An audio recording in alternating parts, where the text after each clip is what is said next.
memberikan beberapa menit untuk menyampaikan apa yang perlu disampaikan. Tafadhol. Ya, terima kasih Habib Rizik Shihab yang saya pribadi muliakan. Perkenalkan, nama saya Iyut, nama panjang yang Mang Iyut Hasudungan, orang Sumatera. Tapi saya lama di Bekasi, saya di Gabungan Serikat Buruh Mandiri, saya non-muslim, kawan-kawan. Ya. Sebelum saya masuk ke yang ingin saya sampaikan dari gerakan buruh, 2011 kalau tidak salah Habib, saya pernah ke sini satu-satunya.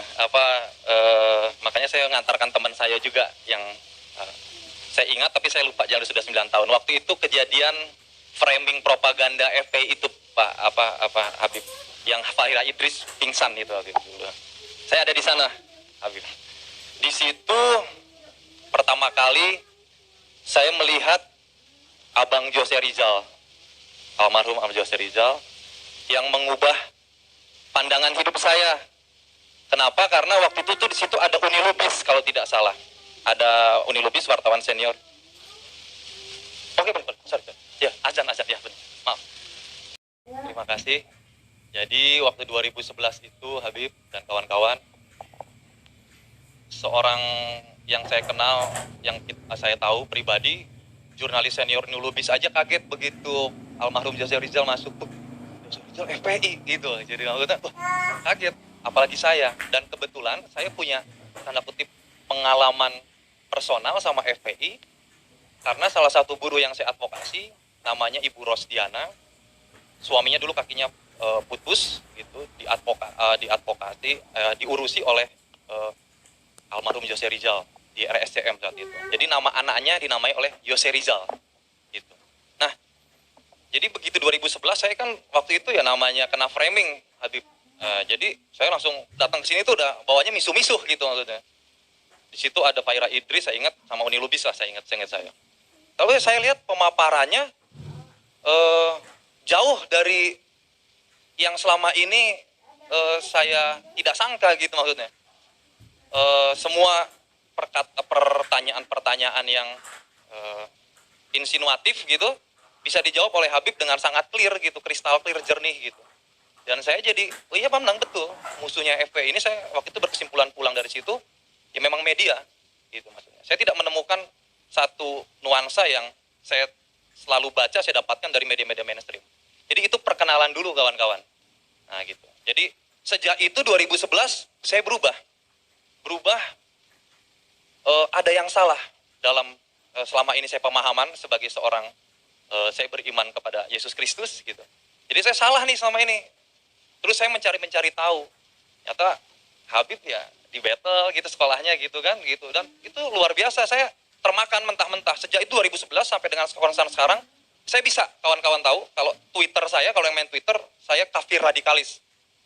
Akunnya kafir radikal, pernah disuspend ya sama tangan jahil, terus berganti jadi kafir radikalis. Nah, saya ini jadi salah satu non-muslim gitu ya yang dipakai argumentasinya, pendapatnya oleh banyak kawan-kawan di aktivis Islam. Jadi saya mengcounter narasi-narasi yang tidak betul gitu maksudnya. Gitu. Saya menjawab apa adanya. Bahkan saya dianggap sempat gegar di keluarga saya bahwa saya jadi mualaf. Betul itu. Jadi sampai adik saya pun sampai kaget, khawatir. Bahkan saya bilang, saya tidak akan berubah iman saya. Tetapi fakta yang saya sampaikan, saya bilang begitu, adalah yang kalian dengar itu tidak betul. Dan saya boleh dicek, Habib, saya itu kafir radikal, jadi saya terbuka nih. Tadi saya bilang kawan, aduh, diminta berbicara kan. Jadi saya terbuka nih, mungkin malam ini mungkin baru yang punya Twitter, oh ini akun kafir radikalis saya. Konsisten selama 9 tahun, menghalau semua narasi-narasi Islamfobia. Bahkan saya bikin kesal tokoh-tokoh politik, karena pendapat saya dipakai. Gitu. Saya juga belajar teologi soalnya, Habib. Nah, itu. Jadi kawan-kawan, saya mau nyampaikan perkenalan saya. Jadi saya ini sudah 9 tahun sebenarnya tanpa kawan-kawan tahu, dan saya baru muncul nih, terbuka. Saya itu. Jadi kalau yang mau yang Twitter, kafir radikalis ya, nama saya pilih kafir radikal. Jadi karena propaganda kafir dan radikal itu adalah propaganda yang dijalankan negara nih. Jadi saya melawan di sini gitu ya. Mungkin rekaman ini nanti jadi akan viral, nggak apa-apa lah ya. Tapi saya sudah siap. Oke? Nah, Habib, saya itu selalu ini juga diskusi di sini, ada saksi banyak, kawan-kawan saya juga bisa di cross check. Saya tidak ada berusaha tidak mau berdusta di sini. Saya juga berusaha tidak menambah-nambahin dan mengurang-urangin. Jadi saya berdiskusi sama kawan-kawan, saya bilang kebuntuan saya udah buntu. Saya ikut juga aksi reuni 212, Pak Habib. Saya merasa satu-satunya gerakan yang tidak bisa ditutup oleh rezim ini adalah 212 dan kawan-kawan yang pendukungnya Habib gitu. Dan saya begitu mendengar, saya bilang begini, mendengar Habib akan pulang, saya berdoa sekali. Habib, bahkan saya nge-tweet gitu ya, ya Tuhan gitu maksudnya, dengan iman saya gitu, lindungi Habib gitu. Karena kebuntuan oposisi, sebutlah kebuntuan gerakan-gerakan kritis sudah tidak ada lagi. Sebulan lebih kami berdemo, diburuh, tidak juga didengarkan. Gitu. Jadi semoga Habib, kedatangan Habib beserta pengikutnya yang luar biasa mencetak sejarah. Tidak pernah ada satupun aksi massa, saya itu pengamat aksi massa, tidak pernah dalam kamus NKRI tidak pernah ada aksi massa menyambut seorang tokoh sebegitu luar biasanya Habib. Gitu maksudnya. Itu luar biasa. Disangkal atau tidak disangkal, maupun acara YLC tadi malam ada tekanan tidak menyiarkan, tetap fakta tidak bisa dibantah bahwa kedatangan Habib Rizik Syihab adalah satu peristiwa penyambutan aksi massa paling spektakuler dalam sejarah NKRI.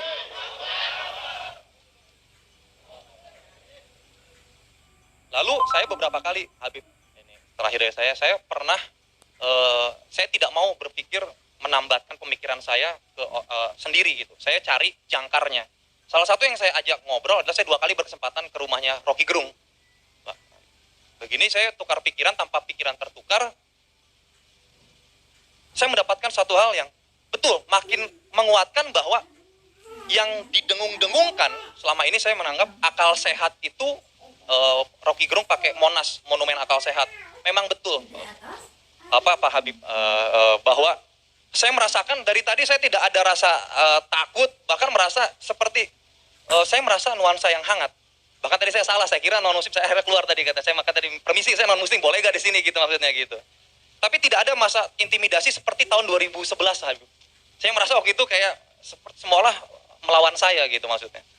Nah, di kebuntuan-kebuntuan seperti ini Habib, saya harus mendaraskan bahwa Omnibus Law ini yang sudah jadi Undang-Undang Nomor 11 Cipta Kerja ini banyak kejoliman Habib. Mudah-mudahan kedatangan Habib bukan hanya jadi momentum bersatunya. Bukan kami tidak mendukung rezim ya, tapi kebijakannya banyak yang tidak berpihak pada kami, terutama kaum buruh. Gitu. Nah, semoga kawan-kawan di sini, saya minta energinya yang luar biasa Habib. Dengan Habib saya dari gerakan buruh, ayo kita saling sinergi gitu. Itu Omnibus Law ini jahat, kita wariskan kepada masa depan gitu. Tolong dihentikan dengan bagaimana kita menyuarakan bersatu lagi agar saya merasa gini Habib, nyuwun sewu, punten ini kalau bahasa Sundanya. Saya merasa kawan-kawan masih tuntutannya itu masih yang bernuansa teologi gitu Pak Habib gitu, bahwa isu Islam itu masih nomor 1. Menurut kami itu harus di-blend gitu Pak Habib gitu, dengan kawan-kawan dengan segala hormat. Di-blend kenapa? Biar ketika masa Islam itu bisa mendapatkan simpatik dari masa kiri, masa tengah, saya hakul yakin gitu akan ada terjadi perubahan. Selama ini kita tidak ngeblend, mudah-mudahan suara saya ini bisa merangkul. Saya juga bermati-matian selama ini 9 tahun melawan narasi-narasi Islamophobia gitu. Dan selain itu Pak Habib, saya juga mengaku dosa nih di sini, tanda kutip. Saya itu aktivis Islamophobia sebenarnya di dunia sosial media. Jadi saya aktivis Islamophobia tuh, makanya saya berani datang 2011 itu, saya pengen tahu nih gitu, gimana sih FPI gitu. Jadi saya Islamophobia nih. Jadi 9 tahun ini saya menebus dosa saya menghantam semua narasi, bahkan saya sampai diincar oleh yang ya saya sebutnya pakai istilah ahlul Pancasila, orang-orang yang merasa paling Pancasila, yang paling bisa merasa mereka paling berjasa bagi negeri ini, paling Pancasila pokoknya lah gitu. Itu Habib. Jadi sekali lagi nama saya Iud, mudah-mudahan ini menjadi awal, karena tidak boleh berpanjang lebar juga, masih banyak kawan-kawan yang mau berbicara. Itu saja Habib, mudah-mudahan kedatangan Habib menjadi momentum persatuan antara masa Islam, masa tengah dan masa kiri. Dan saya sangat yakin Pak Habib bahwa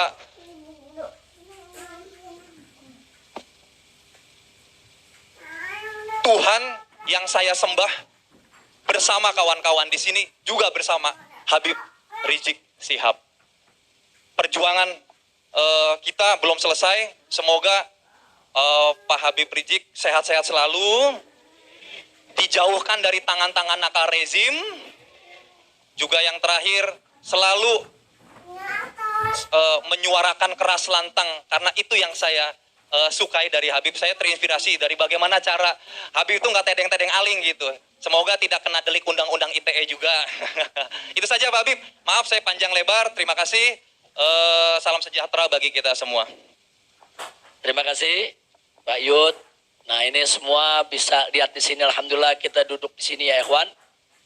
Saya sudah tekankan tadi siang kita ada pertemuan di sini. Saya sampaikan kepada semua bahwa al-adlu lil jami, bahwa justice for all, bahwa keadilan untuk semua, bukan hanya semua manusia, bahkan untuk semua makhluk. Saudara, semua makhluk sampai tumbuhan, binatang sekalipun harus diperlakukan dengan adil, apalagi manusia, apapun agamanya, apapun sukunya, apapun golongannya, saudara. Wajib kita memperlakukan semua manusia dengan adil. Jadi nggak usah khawatir, Mas Yud, FPI sudah sekian puluh tahun memang di briefing betul, dididik betul laskar-laskarnya untuk selalu menjunjung tinggi keadilan. Jadi kami bukan musuh umat beragama, kami bahkan bukan musuh pemerintah, bukan musuh TNI, bukan musuh Polri, kami musuh kedaliman. Kami musuh kemunkaran. Kemudian soal tadi mungkin sedikit saya garis bawahi. FPI begitu juga kawan-kawan di PKS sebetulnya selama ini bukan hanya memperjuangkan urusan agama, bukan hanya memperjuangkan urusan teologi. Tapi karena memang kami adalah organisasi Islam, PKS juga partai Islam, sehingga media-media itu sudah terlalu lama memframing seolah-olah FPI hanya berurusan soal teologi. Padahal di FPI ini kita punya badan ahli front yang mengkaji semua masalah. Bahkan sebelum ribut-ribut soal Omnibus Law, FPI sudah gelar lebih dulu sejak bulan Januari. Kita sudah gelar aksi, sudah gelar demo untuk menolak Omnibus Law. Karena kita sudah mendapat bocoran apa isinya, bagaimana arahnya, karena kita juga punya kawan-kawan di DPR yang memberikan informasi.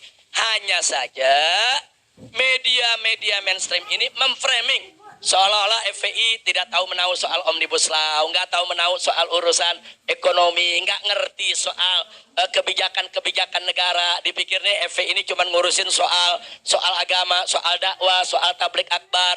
Nah maka itu sekali lagi memang framing media sangat jahat ya kawan. Jadi tidak usah khawatir, Mas Yud, kalau bicara soal membela buruh, kita akan berjalan bersama. Nggak usah khawatir, kita semua saudara akan memperjuangkan nasib rakyat Indonesia, termasuk nasib para buruh. Bahkan PKS yang ada di samping kami pun insya Allah akan tetap bergandeng tangan dengan kita untuk membela semua rakyat Indonesia. Takbir, sallu ala nabi.